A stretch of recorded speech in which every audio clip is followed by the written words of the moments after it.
Okay, the 9 normative theories that I was promising that make up the first 7 pages of the text I wanted to talk about now. So hedonism is the first normative theory. What are normative theories first, by the way? They are norms of human behavior, and so all of them seem to answer the question, what is the highest good? What is the greatest good? Well, if you're a hedonist, the highest good is pleasure.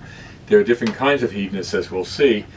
Epicurus, John Stuart Mill, and Robert Nozick, of the 3 we're going to be looking at. Mill and Nozick coming up soon. But so hedonism, based on the Greek word hedone, says that pleasure is the highest good for us to pursue.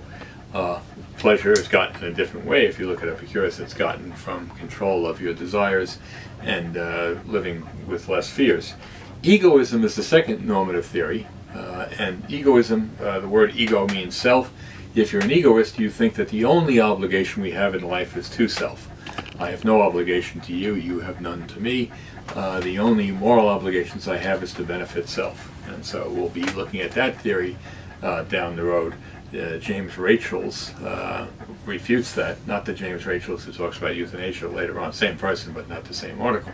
And Thomas Hobbes, the British philosopher, will be talking about egoism. Consequentialism is the utilitarian thinkers we'll be looking at. John Stuart Mill again, not the John Stuart Mill of the next article you'll be reading, but John Stuart Mill from utilitarianism.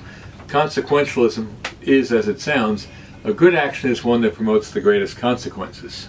So we're going to be looking at this thing that this thought experiment, the trolley problem. And if a train is coming down the tracks headed for 5 people, and you could pull a switch to make it go down this track headed for 1 person, and so 1 person will be killed instead of 5, wouldn't you do that? A consequentialist usually would say yes, because it's a greater result to save 5 people than to save and lose 1 than to save 1 and lose 5. So it's kind of mathematical in nature, and not a lot different from Epicurus. He sets the groundwork for that by saying that we kind of look at the pleasures worth having and discard those not worth having. So consequentialist theories say that good actions are based on the consequences. Deontology is the 4th normative theory. That's Immanuel Kant. We get to Kant, he lived from 1724 to 1804 as a German philosopher. But he deontology, probably a word we haven't seen much, but means duty. And the Greek word D-E-O-N-T-O-S, deontos, but he's saying that a good action is done from a motive of duty. So forget consequences. It's the frame of mind you were in when you did the action, and were you doing it from a motive of duty? Not to benefit yourself, as egoists say, and not to produce good consequences, as the utilitarians and consequentialists say, but to do an action because it's the dutiful thing to do. So intuitionism is the next theory. Intuitionism comes up with W.D. Ross, and he thinks that we can intuit what is the right thing to do in many cases. Like if you make someone a promise that you're going to help them in a tutorial on Tuesday, but on the way to the tutorial you were in a car accident, so you can't complete the promise. Ross would say that you have to take care of the car accident, and or if you see someone else in an accident, you want to lend aid. And maybe make a phone call that would get an EMS car there to help them, then you're allowed to let the one action supersede the promise.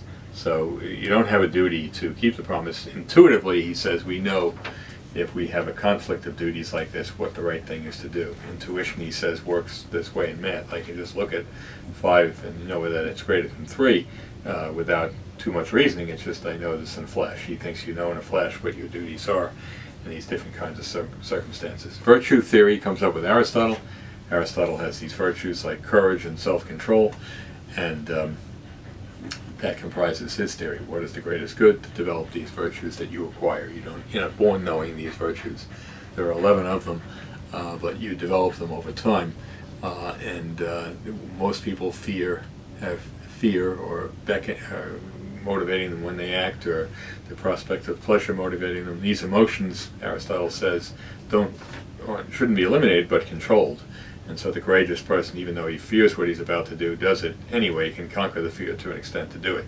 He has to go into battle or face a difficult such circumstance, as the case may be. Moral skepticism. we're going to look at relativism later on. So I'm going to skip moral skepticism, and divine command theory comes up in the philosophy of moral skepticism is under David Hume, but divine command theory is something that Plato brings up and rejects in the reading that you'll be doing soon. Divine command theory is the theory that whatever God commands is good, and whatever God forbids is evil. And the problem with this is we'd have to know that there is a God, and then number one, and number two, know what his commands are. Socrates rejects this in that dialogue by Plato, which is called the Euthyphro. He's debating Euthyphro, who thinks that all that ethics amounts to is knowing God's commands and doing them. And Socrates, in this dialogue, kind of trips him up when Euthyphro tries to define what piety is involving God's commands. We'll see that. But divine command theory is just that.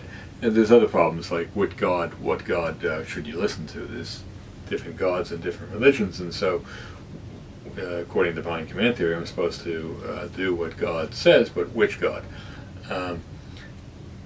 Then we have the philosophy of relativism. Relativism is the idea that there is no one moral truth, but it's sometimes known as cultural relativism. It's the doctrine that there are different cultures arguing for different things. There are different goods, and so no one culture has the standard for what is right and wrong behavior. There are just differences of opinion, and there's no way to adjudicate which of those differences is best. So the Nazis believed one thing in the 1930s and 1940s. The Romans believed another. This is a pretty easy argument to attack, the idea that whatever some culture believes is true, that's what relativism says, it's true for them. So premise doesn't support the conclusion. Some culture X accepts belief Y or behavior Y, therefore Y is good. No, there have been some deplorable things that have been practiced by cultures, and we wouldn't say that they're necessarily good, even though those cultures practice them. There's been genocides and infanticides and other things that you wouldn't want to defend. But relativism is the idea that, we're going to look at two readings on that, but relativism is the idea that there is no standard or one moral truth. There are just many different moral truths. And so those are relativism is kind of an anti-theory, so it's not a normative theory. It says there can't be a theory above and beyond culture, so it's different from the previous 8 that I mentioned here, as is moral skepticism that I didn't go into. So those are something we'll talk about in class, but those first 7 pages are very loaded, as I was saying to you, and this kind of sums them up by that's all that we'll look at in terms of theory, and then we'll look at actual problems like euthanasia and starvation and down the road. Okay, so I hope you have a good week. I'll see you again with a third video next week. I hope you've profited from the first 2, and be well. Bye-bye.